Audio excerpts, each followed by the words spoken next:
Kita akan mulai dari pengertian cuaca dan iklim. Cuaca adalah keadaan udara dalam waktu dan tempat tertentu. Sementara iklim keadaan rata-rata cuaca di suatu wilayah. Faktor pembedanya adalah waktu dan tempat. Cuaca, waktu singkat, tempatnya atau wilayahnya sempit. Sementara iklim, waktunya lama, wilayah atau tempatnya luas. Pembeda yang lain adalah kondisinya. Cuaca, kondisinya selalu berubah-ubah. Bisa jadi pagi hari sangat cerah, tapi siang hari kemudian akan segera mendung dan gelap, lalu sorenya bisa langsung hujan. Sementara iklim, kondisinya iklim itu relatif tetap. Misalnya iklim tropis, maka bertahun-tahun suatu wilayah itu akan beriklim tropis, atau gurun, ataupun beriklim kutub. Unsur cuaca dan iklim ada 6 atau bahkan 7. Satu adalah radiasi matahari, yang kedua suhu udara, 3 kelembapan udara, 4 tekanan udara, 5 angin, 6 awan, dan yang ketujuh adalah curah hujan. Kita akan mengawali dari radiasi matahari.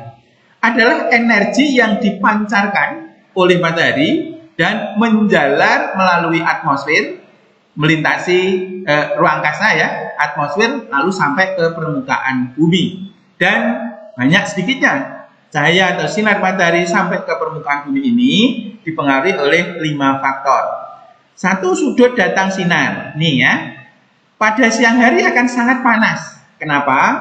Karena permukaan matahari yang sama akan, misalnya 1 meter persegi permukaan matahari akan menyinari permukaan bumi 1 meter persegi, sehingga sangat intensif.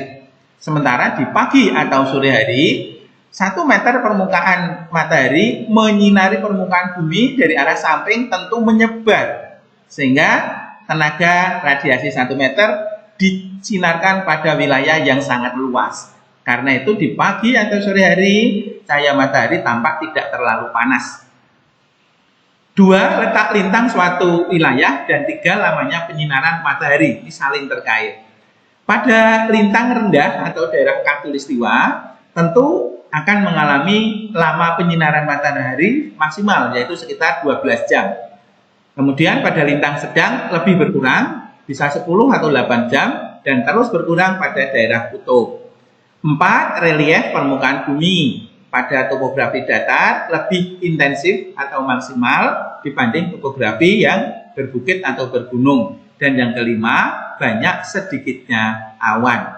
Inilah alat ukur radiasi matahari. Ada ganvelani untuk intensitas cahaya, aktinograf radiasi cahaya, solarimeter atau piranometer ini untuk intensitas cahaya secara otomatis, serta Campbell-Stokes adalah untuk lamanya penyinaran matahari. Unsur yang kedua, temperatur atau suhu udara, adalah derajat panas dingin yang ditunjukkan oleh termometer, nih ya, yang terkena udara secara langsung, namun tidak terkena radiasi atau sinar matahari langsung. Alat ukurnya ada termometer suhu untuk mengukur suhu saja, ini ya, bahkan untuk bisa mengukur suhu badan. Dan yang kedua adalah psikrometer, yang tentu yang standar aja sudah cukup. Di samping mengukur suhu juga mampu mengukur kelembapan. Yang ketiga, kelembapan udara adalah banyaknya uap air yang dikandung oleh udara atau atmosfer. Kelembapan udara itu ada 2, absolut atau mutlak, yaitu jumlah atau massa uap air yang berada dalam 1 meter kubik udara, dengan satuan adalah gram per meter kubik. Sementara kelembapan relatif atau nisbi, perbandingan jumlah uap air di udara dengan jumlah uap air maksimum yang dapat dikandung oleh udara pada suhu yang sama. Untuk mengetahui cara menghitung kelembapan relatif bisa disaksikan pada video lain di channel ini. Alat ukurnya adalah hygrometer, ya, yang digital ya. Juga ada termohigrograf. Di samping suhu juga bisa untuk mengukur kelembapan udara. 4, tekanan udara adalah tekanan yang diberikan oleh udara. Tentu beratnya ya, beratnya dari udara itu pada permukaan bumi seluas 1 cm persegi. Alat ukurnya adalah barometer. Barometer aneroid yang ini barometer raksa atau barometer air raksa, dan yang ini adalah barometer digital. Besarnya tekanan udara di ketinggian 0 meter atau pantai. Kalau pakai barometer aneroid ini adalah 1013 minibar dengan satuan MB. Dan kalau pakai barometer air raksa 76 cm raksa. Faktornya yang mempengaruhi tekanan udara, satu, suhu udara. Semakin rendah suhu, udara makin rapat, makin banyak, sehingga tekanannya semakin besar atau tinggi. Ketinggian tempat, semakin tinggi, tekanan udaranya makin berkurang. Kenapa? Makin tinggi, ya, jumlah udara itu sedikit atau lebih rapat pada tempat yang rendah. C, letak lintang, di mana di daerah khatulistiwa tekanan udaranya itu lebih rendah karena panas. Kalau panas udaranya memuai, sehingga per 1 meter persegi jumlah udaranya itu sedikit dibandingkan daerah kutub. Dan yang gede topografi, yaitu relief daratan dan lautan. Unsur cuaca iklim yang kelima, angin, adalah udara yang bergerak dari daerah bertekanan maksimum atau dingin ke daerah bertekanan minimum atau panas. Alat ukurnya ada anemometer, ini untuk mengukur kecepatan, sekarang ada digital ya, dan windshock ya, ini untuk mengukur arah angin yang banyak kalian jumpai di bandara itu. Faktor yang mempengaruhi dari kecepatan angin, satu adalah gradien barometris, di mana semakin besar GB-nya maka anginnya akan semakin kencang. Nah, untuk materi cara menghitung gradien barometris bisa kalian saksikan di video lain ya di channel ini. Yang kedua, ketinggian tempat, atau makin tinggi anginnya tentu makin tinggi maka anginnya akan makin kencang. Dan yang ketiga, relief permukaan bumi, di mana faktor topografi yang rata akan memiliki kecepatan angin lebih dibanding yang tidak rata. Letak lintang pada ekuator lebih kencang dibanding daerah lintang sedang ataupun kutub, dan ada tidaknya bangunan atau pohon yang tinggi. Angin akan ada banyak jenisnya ya, antara lain ada angin pasat dan anti pasat, angin darat dan angin laut, lembah dan angin gunung, siklon dan antisiklon, angin fon, terjun atau jatuh, dan angin muson atau angin musim, yang juga sudah kami jelaskan di video lain. Yang keenam adalah awan, kumpulan dari titik air atau es di udara atau di atmosfer. Proses terjadinya itu adalah diawali dengan proses penguapan air dari permukaan bumi ke atas ya, udara, kemudian berubah menjadi uap, titik air, bahkan kristal es, dan kondisinya melayang-layang di udara. Macam-macam awan ada 4. Satu adalah awan tinggi. Ini posisi awan tinggi ya, ini ya. Awan tinggi ketinggiannya adalah lebih dari 6.000 meter, meliputi awan sirus, halus tipis, sirocumulus yang bertotal bergelombang tapi tipis, dan cirrus stratus, tipis menghalus. 2 awan menengah atau alto dengan ketinggian 2.000 hingga 6.000 meter. Ada 2, yaitu alto stratus dan alto cumulus. Yang cumulus pasti bertotal atau bergelombang, yang stratus selalu yang rata halus.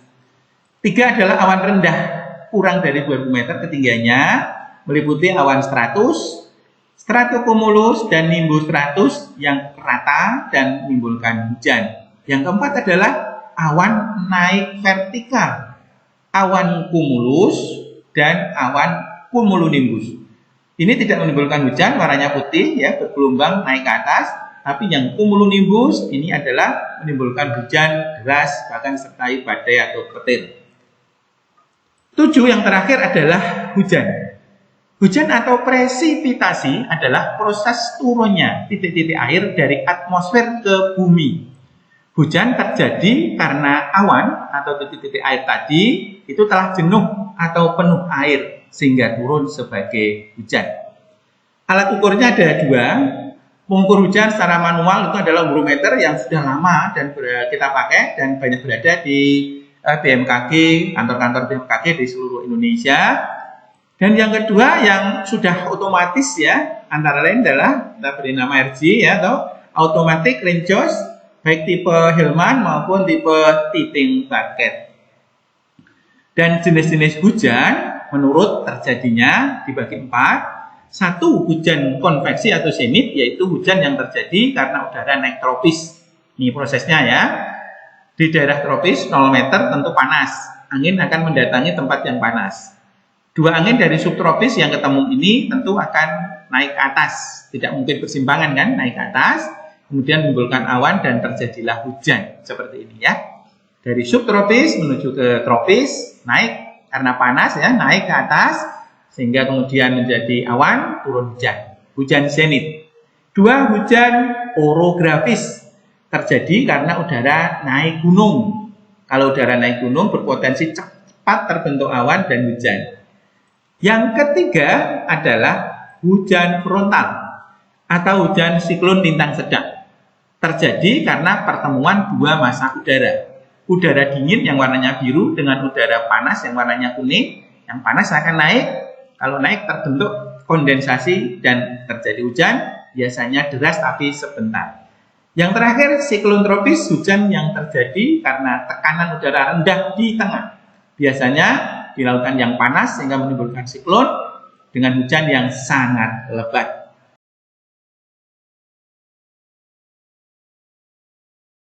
Unsur cuaca dan iklim ada 6 atau bahkan 7. 1 adalah radiasi matahari. Yang kedua, suhu udara. 3, kelembapan udara. 4, tekanan udara. 5, angin. 6, awan. Dan yang ketujuh adalah curah hujan. Kita akan mengawali dari radiasi matahari. Adalah energi yang dipancarkan oleh matahari dan menjalar melalui atmosfer, melintasi ruang angkasa ya, atmosfer lalu sampai ke permukaan bumi. Dan banyak sedikitnya cahaya atau sinar matahari sampai ke permukaan bumi ini dipengaruhi oleh 5 faktor. 1, sudut datang sinar. Nih ya, pada siang hari akan sangat panas. Kenapa? Karena permukaan matahari yang sama akan, misalnya 1 meter persegi permukaan matahari akan menyinari permukaan bumi 1 meter persegi. Sehingga sangat intensif. Sementara di pagi atau sore hari, 1 meter permukaan matahari menyinari permukaan bumi dari arah samping tentu menyebar. Sehingga tenaga radiasi 1 meter disinarkan pada wilayah yang sangat luas. Karena itu di pagi atau sore hari, cahaya matahari tampak tidak terlalu panas. 2, letak lintang suatu wilayah. Dan 3, lamanya penyinaran matahari. Ini saling terkait. Pada lintang rendah atau daerah khatulistiwa, tentu akan mengalami lama penyinaran matahari maksimal, yaitu sekitar 12 jam. Kemudian pada lintang sedang lebih berkurang, bisa 10 atau 8 jam, dan terus berkurang pada daerah kutub. 4, relief permukaan bumi. Pada topografi datar lebih intensif atau maksimal dibanding topografi yang berbukit atau bergunung. Dan yang kelima, banyak sedikitnya awan. Inilah alat ukur radiasi matahari. Ada ganvelani untuk intensitas cahaya, aktinograf radiasi cahaya, solarimeter atau piranometer ini untuk intensitas cahaya secara otomatis, serta Campbell-Stokes adalah untuk lamanya penyinaran matahari. Unsur yang kedua, temperatur atau suhu udara, adalah derajat panas dingin yang ditunjukkan oleh termometer, nih ya, yang terkena udara secara langsung, namun tidak terkena radiasi atau sinar matahari langsung. Alat ukurnya ada termometer suhu untuk mengukur suhu saja, ini ya, bahkan untuk bisa mengukur suhu badan. Dan yang kedua adalah psikrometer, yang tentu yang standar saja sudah cukup. Di samping mengukur suhu juga mampu mengukur kelembapan. Yang ketiga, kelembapan udara adalah banyaknya uap air yang dikandung oleh udara atau atmosfer. Kelembapan udara itu ada 2. Absolut atau mutlak, yaitu jumlah atau massa uap air yang berada dalam 1 meter kubik udara dengan satuan adalah gram per meter kubik. Sementara kelembapan relatif atau nisbi, perbandingan jumlah uap air di udara dengan jumlah uap air maksimum yang dapat dikandung oleh udara pada suhu yang sama. Untuk mengetahui cara menghitung kelembapan relatif bisa disaksikan pada video lain di channel ini. Alat ukurnya adalah hygrometer ya, yang digital ya. Juga ada termohigrograf, di samping suhu juga bisa untuk mengukur kelembapan udara. 4. Tekanan udara adalah tekanan yang diberikan oleh udara. Tentu beratnya ya, beratnya dari udara itu pada permukaan bumi seluas 1 cm persegi. Alat ukurnya adalah barometer. Barometer aneroid yang ini barometer raksa atau barometer air raksa, dan yang ini adalah barometer digital. Besarnya tekanan udara di ketinggian 0 meter atau pantai, kalau pakai barometer aneroid ini adalah 1013 minibar dengan satuan MB. Dan kalau pakai barometer air raksa 76 cm raksa. Faktornya yang mempengaruhi tekanan udara, 1. Suhu udara. Semakin rendah suhu, udara makin rapat, makin banyak, sehingga tekanannya semakin besar atau tinggi. Ketinggian tempat, semakin tinggi, tekanan udaranya makin berkurang. Kenapa? Makin tinggi, ya, jumlah udara itu sedikit atau lebih rapat pada tempat yang rendah. C. Letak lintang, di mana di daerah khatulistiwa tekanan udaranya itu lebih rendah karena panas. Kalau panas udaranya memuai, sehingga per 1 meter persegi jumlah udaranya itu sedikit dibandingkan daerah kutub. Dan yang gede topografi, yaitu relief daratan dan lautan. Unsur cuaca iklim yang kelima, angin, adalah udara yang bergerak dari daerah bertekanan maksimum atau dingin ke daerah bertekanan minimum atau panas. Alat ukurnya ada anemometer, ini untuk mengukur kecepatan, sekarang ada digital ya, dan windshock ya, ini untuk mengukur arah angin yang banyak kalian jumpai di bandara itu. Faktor yang mempengaruhi dari kecepatan angin, 1 adalah gradien barometris, di mana semakin besar GB-nya maka anginnya akan semakin kencang. Nah, untuk materi cara menghitung gradien barometris bisa kalian saksikan di video lain ya di channel ini. Yang kedua, ketinggian tempat atau makin tinggi anginnya tentu makin tinggi maka anginnya akan makin kencang.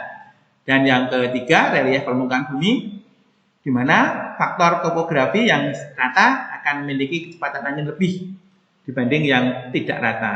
Letak lintang pada ekuator lebih kencang dibanding daerah lintang sedang ataupun kutub. Dan ada tidaknya bangunan atau pohon yang tinggi.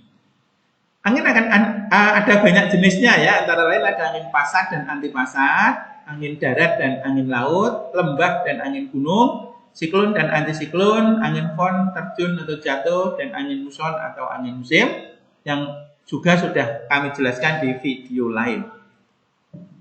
Yang keenam adalah awan, kumpulan dari titik air atau es di udara atau di atmosfer. Proses terjadinya itu adalah diawali dengan proses penguapan air dari permukaan bumi ke atas ya, udara, kemudian berubah menjadi uap, titik air, bahkan kristal es, dan kondisinya melayang-layang di udara. Macam-macam awan ada 4. 1 adalah awan tinggi. Ini posisi awan tinggi ya, ini ya. Awan tinggi ketinggiannya adalah lebih dari 6.000 meter, meliputi awan sirus, halus tipis, sirocumulus yang bertotal bergelombang tapi tipis, dan cirrus stratus tipis menghalus. 2 awan menengah atau alto dengan ketinggian 2.000 hingga 6.000 meter. Ada 2, yaitu alto stratus dan alto cumulus.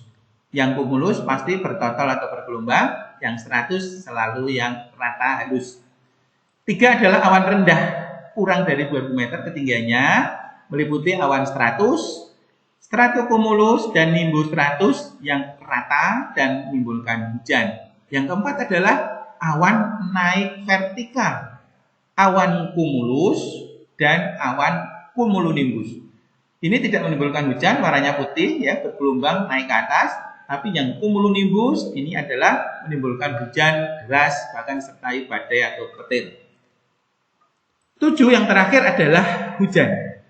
Hujan atau presipitasi adalah proses turunnya titik-titik air dari atmosfer ke bumi. Hujan terjadi karena awan atau titik-titik air tadi itu telah jenuh atau penuh air sehingga turun sebagai hujan. Alat ukurnya ada dua. Pengukur hujan secara manual itu adalah barometer yang sudah lama dan kita pakai dan banyak berada di BMKG, kantor-kantor BMKG di seluruh Indonesia. Dan yang kedua yang sudah otomatis ya, antara lain adalah kita beri nama RG ya, atau Automatic Rain Gauge, baik tipe Hillman maupun tipe Titting Bucket. Dan jenis-jenis hujan menurut terjadinya dibagi 4. Satu, hujan konveksi atau semit, yaitu hujan yang terjadi karena udara naik tropis. Ini prosesnya ya. Di daerah tropis 0 meter tentu panas. Angin akan mendatangi tempat yang panas. Dua angin dari subtropis yang ketemu ini tentu akan naik ke atas. Tidak mungkin bersimpangan kan, naik ke atas. Kemudian menimbulkan awan dan terjadilah hujan. Seperti ini ya. Dari subtropis menuju ke tropis, naik karena panas ya, naik ke atas. Sehingga kemudian menjadi awan, turun hujan. Hujan zenit. Dua, hujan orografis. Terjadi karena udara naik gunung. Kalau udara naik gunung berpotensi cepat terbentuk awan dan hujan. Yang ketiga adalah hujan frontal atau hujan siklon lintang sedang. Terjadi karena pertemuan dua massa udara. Udara dingin yang warnanya biru dengan udara panas yang warnanya kuning. Yang panas akan naik. Kalau naik terbentuk kondensasi dan terjadi hujan, biasanya deras tapi sebentar. Yang terakhir, siklon tropis, hujan yang terjadi karena tekanan udara rendah di tengah. Biasanya di lautan yang panas sehingga menimbulkan siklon dengan hujan yang sangat lebat.